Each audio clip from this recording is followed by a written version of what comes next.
A personal loss has a family on a mission. Welcome into the Hear Me, See Me podcast. I'm your host, Melissa Bruner. Hear Me, See Me is a mental health awareness initiative of WIBW TV in Topeka, Kansas. And here on the podcast is where we take the time and space to share personal stories, to share personal impacts, and also from time to time provide some help and resources as well. And today's episode is about all of that. Alicia Walker is the founder of Hearts, and she is here to tell us all about it and what led to Hearts. Welcome, Alicia. It's good to have you. Thank you. I've had you on our 4 o'clock show Yes. on Northeast Kansas a few times, and I'm fascinated by what you've all been able to achieve and accomplish. So what is Hearts? Hearts, it's a mouthful, but helping empower adolescents reject thoughts of suicide. So it's an acronym for Hearts, but Hearts is for love. It means loving life and living life to the fullest. And it came from the loss of my brother from suicide. In 2010, my brother had taken his life, and it took a long time. It took 8 years for me to finally overcome that hump and say, okay, what do I do? I'm a woman of faith, and I was sitting on my carpet where I do a lot of my praying, and God said, start something. So, okay. Me and God, we have a very casual relationship. I was like, what do you want me to do? I said, I'll do a scholarship. Great. I'll write it up, send it to Washburn. And it was beyond that. No, a nonprofit. Well, what's a nonprofit? You have to do research. So I went on this research trail and I was like, Daddy, I need to start a nonprofit for Joe. This is the acronym I've come up with. This is the logo I've drawn. He's like, okay, I have your back.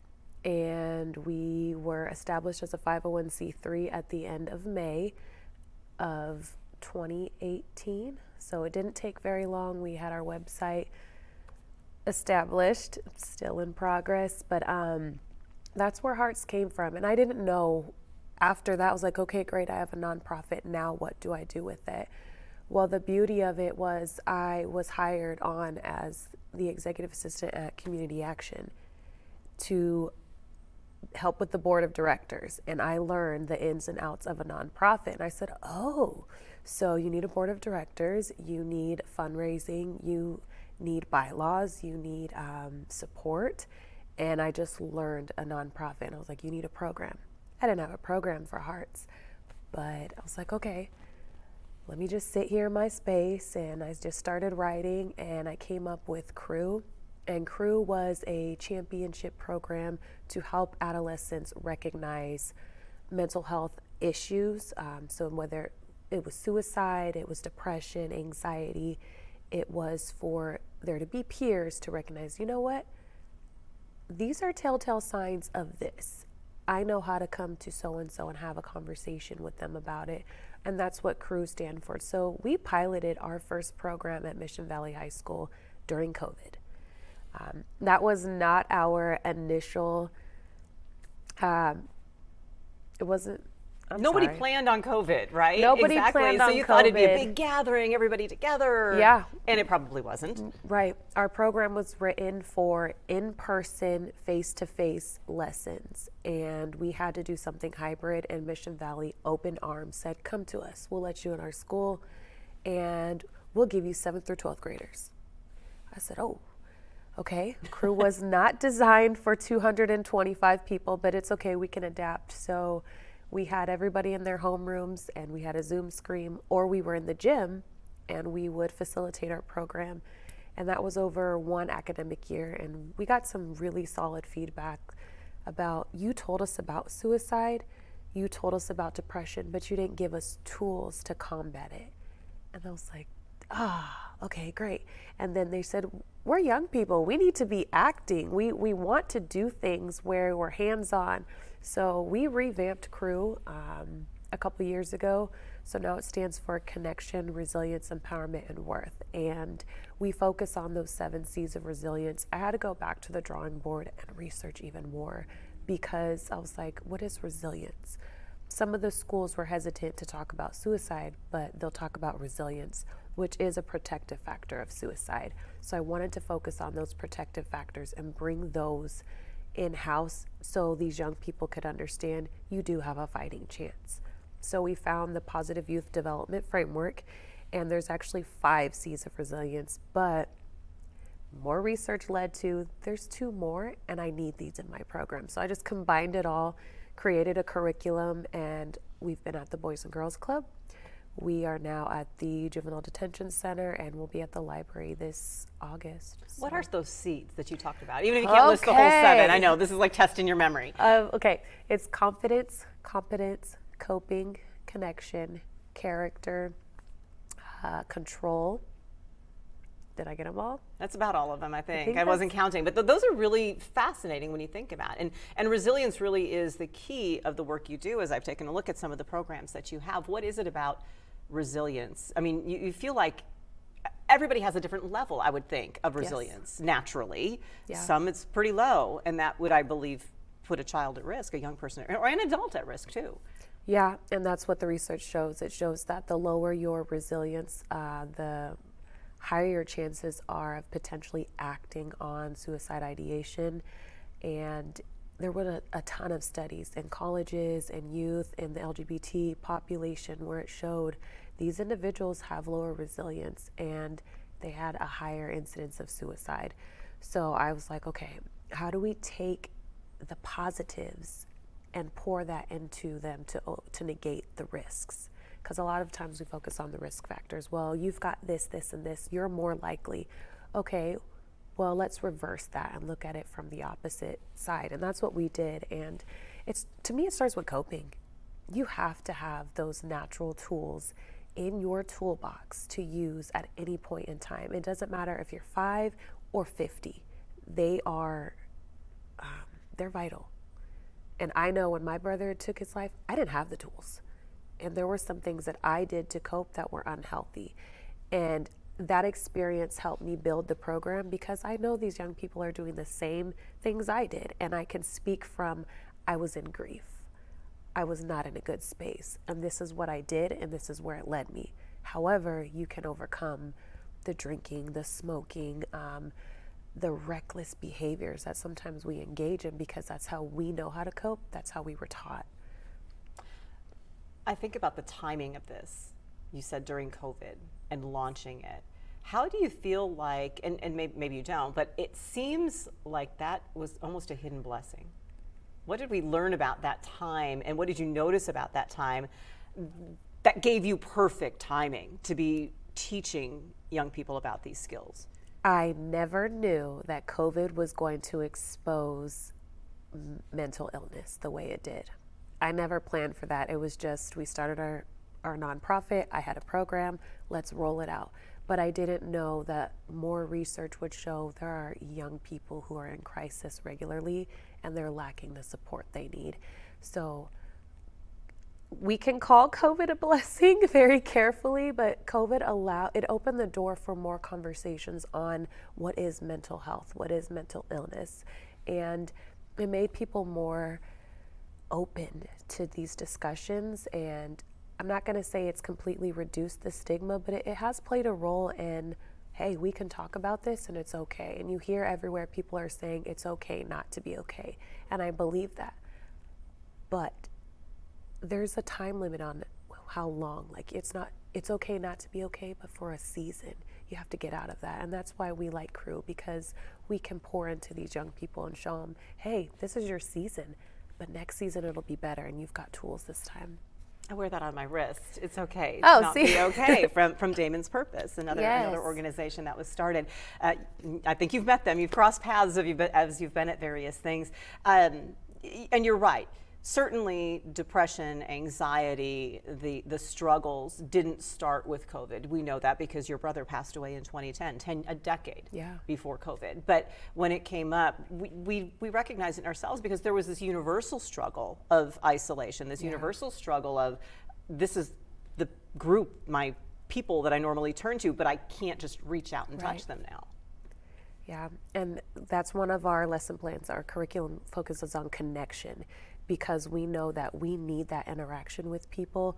We need to be able to say, I'm not okay, whether it's just to sit with somebody or they just talk with us through whatever we're going through. They help us process, and just knowing that there's somebody right there with you, that makes a big difference when you are not doing well. Plus, we talk about, what does it look like when you're isolating? That's not normal. So let's talk about what isolation is and why it might be happening. And it gives the young people, I noticed you haven't been around lately, or you haven't been coming to practice. What's going on? It opens a door for conversation. You said something interesting earlier too, pointing out that you approach it from the positive side. Explain that a little more, because I think it's an important approach. Instead of telling somebody, well, here are the things that you're doing wrong or that I don't like about your behavior, what do you mean by approaching it from a more positive realm? Yes, so in school, I went to school for physical therapy. They teach us about risk factors. So if you have high blood pressure, they're looking at these negative things within your physical body that are going to make you more prone to high blood pressure. And that's the same thing with mental health.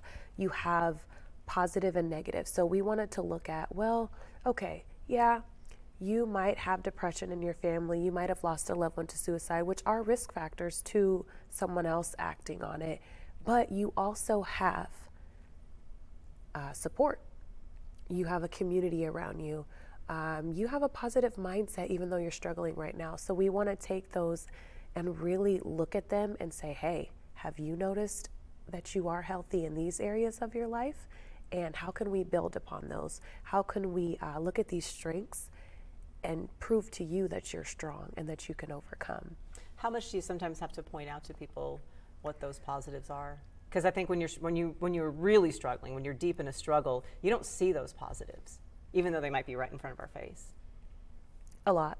Yeah. We have our confidence unit, and we have everybody take a mirror and look in the mirror and say, I am. And you have to identify at least 3 positive pieces of who you are. Our kids struggle. They look away, their body language shifts, and I was like, okay, let's pull some of these out. And how we do that is a Sparks quiz, and it's you interview your peer about what do you like to do, what are you good at, what do you want to do when you're older, where do you think you shine, and by the interview, we're able to identify their strengths, but also show them, and we keep that with us throughout our whole crew program and show them, hey, remember this is where you shine. So when we do our contribution project, let's pull out this Spark sheet. Oh, you are great with the marketing. You're going to be our marketer for our contribution project. So you have to reinforce it all the time, because we live in a society where sometimes we hear about how well we're not doing. So I like telling them, hey, you're good at this. Mm-hmm. Can you show me how? Or I always notice you encouraging someone. Did you know that that is a strength? They're like, well, I said, yeah. That is amazing. I love that. And in my head, I'm like, 3 things. Okay. And do it without couching it, in a half positive, right? I'm like, okay, what would 3 things? I'm looking in the mirror. Well, I'm not totally gray. Okay, that's not really a positive. That's kind of like a positive as a negative, or a negative as a positive. So I can see where young people anyone would maybe sometimes struggle doing that on a bad day. Yeah, even on a good day, you have to look in that mirror and stand up tall and say, I am. And pick one. And then maybe you have to sit quietly and think of something else. But we tell them to do it regularly. It's not a one-time thing, because if you don't know who you are, the world will tell you who you are, and that's scary. Amazing. Well, we kind of started at the end, so we're going to go back to the beginning. We're going to continue the conversation about hearts with Alicia Walker in a moment.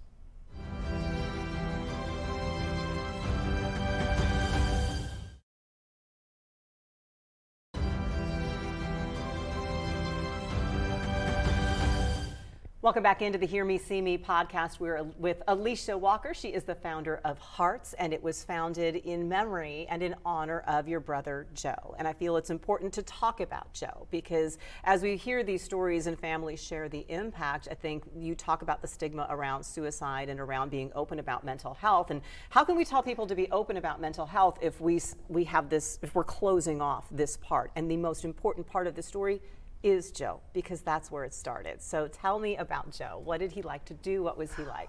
Joe is the baby of our family. He was the only boy. So, oh boy. Oh yeah, growing up with 4 sisters, we always made fun of Joe. Not in a bad way, but we were tough growing up. So we would tell Joe, stop crying all the time. But he was so funny. Joe was he was the funniest family member, and the things he said and did, you would chuckle. Don't sit by Joe in church because there was too many jokes going on, and church was serious in our family. But as we grew up, Joe was independent. He was fearless, but he always got hurt. So that's why it was the running joke of the family, like, Joe's such a baby. But no, he actually took risks. And as he got older, Joe was a phenomenal artist. Phenomenal. He could draw anything, and he would spend countless hours drawing. He would spend a lot of time making other people laugh and feel good. And it wasn't until later in high school that I think depression hit. And we didn't know. I didn't know what mental illness was.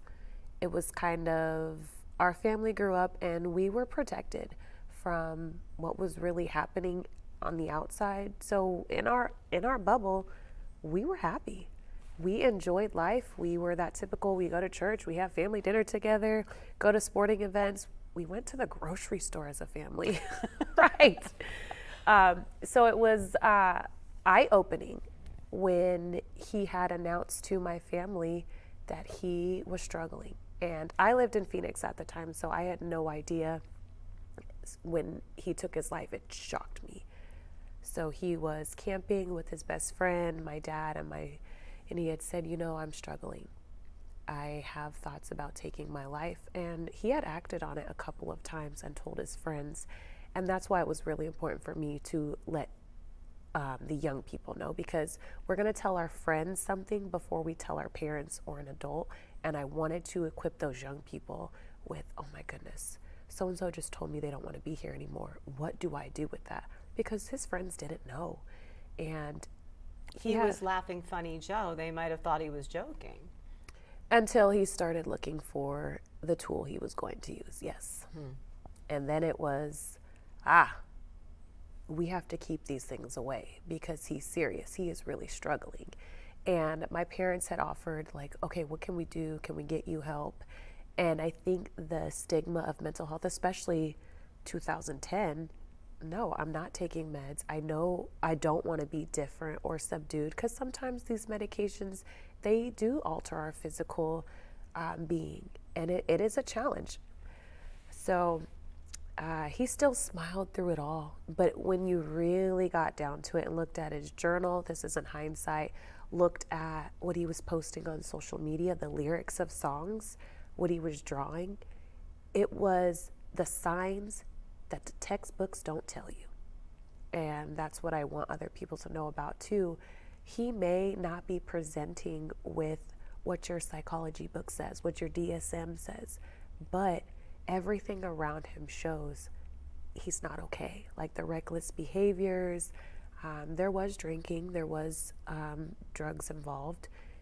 You think that's normal for his age, which sometimes it looks like it, but it was to mask the darkness that he was truly dealing with. So on the outside, beautiful, loving, hilarious, but on the inside, darkness. You had mentioned that it took you a long time to learn how to cope. Was that guilt? And what is a message that you want other families, other loved ones who have a loved one who took their own life to know, first of all, that guilt is normal?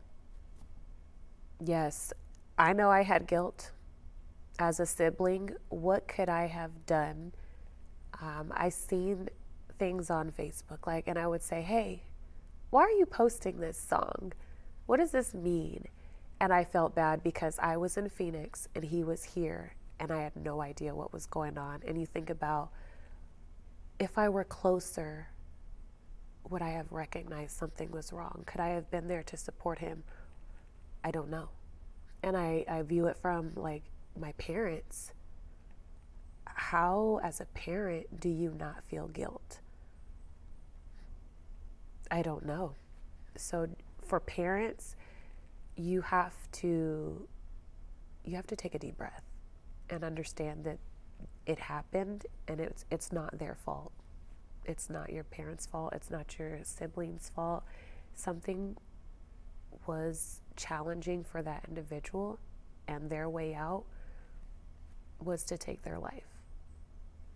And I think when you focus on it's happened, how can I use what's happened to me to support someone else? That is when your healing begins, when you can confront what you're dealing with sober.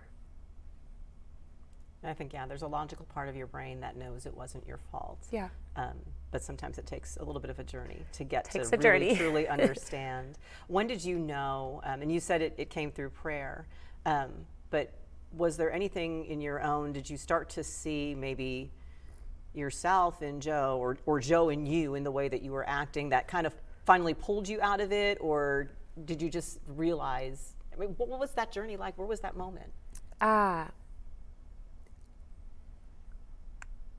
I was wandering. I felt like I didn't have direction in life, and I was just living day to day with no purpose. So it began with being intentional about what is my purpose. And I thought about when you are lacking hope, which with depression, that's one of those things that's missing, that hope that I'm here, I have meaning. It can lead to suicide. So I sat and I said, okay, what is my purpose? And I didn't know that this would be my purpose, but I just followed directions. It was like, I'll start something. So it was, I need a healthy direction in my life because where I'm at right now, I don't like it. And it's not going to be good if I continue on this path for myself or my family or those who are in my close circle. How important is it, especially as you reflect, you mentioned hindsight, so especially as you reflect on what Joe went through and what ultimately happened, what have you learned about the importance of reaching the young people early, the work that Hearts is doing, going in and being proactive instead of waiting till it gets to a crisis point? Like Joe, you all kind of notice in hindsight, you notice little things, and then all of a sudden he's physically saying, I need help. And so then you ask for help, and then he's saying no because he's so far down this path. The importance of heading that off at the start of the path instead of the end of the trail. What is that saying about, you might want to scratch this, but there's the uphill, the upstream, yeah. You want to stop it before you get upstream. I think it's really important to focus on preventive measures prior, because if you keep reinforcing the message that you have tools, you are capable, you have a supportive network, you're going to remember at some point, even if it's in the midst of crisis, hold on, I've got something I can do, let me try it.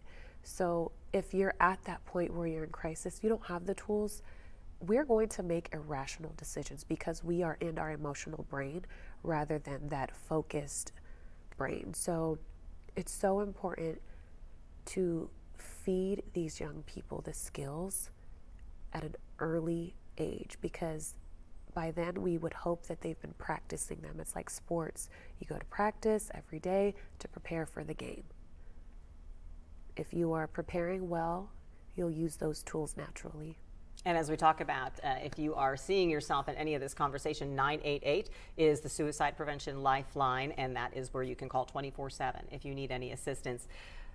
Why did you decide to go into the jails, into the juvenile facility? I find that an interesting approach one of the places that you do through the work with Hearts. I was just trying to think outside of the box. We have been asking schools for a while, and unfortunately, the schools have not let us in, and they have their own programs, and they'll tell you that, we have our own programs. So I said, okay, we have to think outside of the box. So what are these outside of the box places? And I was like, all right, we have church groups. We have your boys and girls clubs. Where are the kids at? Sporting events. And then I thought, me and my friend Sylvia, and I said, oh, Sylvian. She's like, the jails. I said, yeah, the jails. So we reached out, and sure enough, they were open to us coming in, and we explained what our program was. But we've only been there 3 times. But in those 3 sessions, you begin to think about, why are they here? And how will this program impact them? Because it's not about just giving them the tools. There are people who work in those facilities that see these kids daily. And if we give them the tools, they can work with these young people. And it's just constant reminders of, remember this? Go back to that worksheet. Let's talk about this. Let's unpack what this means. So that's how we ended up in the jails. What is the reaction of the young people to have someone come in and take the positive approach, to make themselves see the positive they have, and for you to see them in a positive light? I mean, they're in jail. It's easy for someone on the outside to judge. It's easy for someone on the outside to maybe give up on the kid. And then what happens when they get out? Yeah. The beautiful thing is, I have done some of these things. So what I told them is, we all do things, but you guys happen to get caught. So let's talk about that. And because I have relatable experiences, and so does my partner, they can sit and talk with us and laugh and just, and I said, yeah, I've done that. But at some point you have to grow out of that and make a choice to walk away from this. And we talk about bullying, we talk about peer pressure, and the reactions are different based on the age group, the gender, and the size of the group really matters too, because you'll connect with different people based on something you say. Maybe it's a mannerism, maybe it's giving them space. They'll really respect that. One week we had someone who wanted nothing to do with the whole this. body language. Yeah, I can feel it. We gave them the space, and the next week they were the most talkative. And all we have to say is, I see you. I respect that you're not in it's the theme here. Hear me, see me. Yes. These are young people who finally have somebody seeing them, seeing that just because they made a bad decision, got caught in that bad decision, that maybe that's not what life totally has in store for them. That's right. It's not the end. It's just a moment in your journey, a moment. What do you think Joe would say about what you're doing now? I feel like he would say something slick, something funny, but he would be genuinely proud. It may just be a smile or even a hug and a pat on the back. Yeah. He'd say, good work, Alicia. Right. Good job, sis. If people take nothing else away from this conversation, what is the one thing that you want them to remember? Well, we said it earlier. It's okay not to be okay, but you have a purpose, and there are people who are willing to sit there with you. You can make it through. You can make it through. You've got the strength. Yeah. How can people find Hearts? Hearts is, go to our Facebook page. That's where we do a lot of our activity. We're currently redesigning our website, but it is www.rejectsuicide.org for our actual website. But Facebook is probably the best part. Mm-hmm. And it all gives you a way to support the mission as well. Alicia, it's such important work. I'm sorry you had to go through what you went through to discover this mission and this purpose, but you certainly are making Joe proud. I agree. I think he'd be up there saying, well done, sis. Thank you. Thank you. And if you would like to check out their resources through Hearts, we have our resources as well at wibw.com/hearmeseeme. Big, huge, long list of comprehensive resources. Alicia, thank you so much. Appreciate you. Appreciate all you're doing. And as you've said, the real bottom line of all this work is to let everybody know that we hear you, we see you.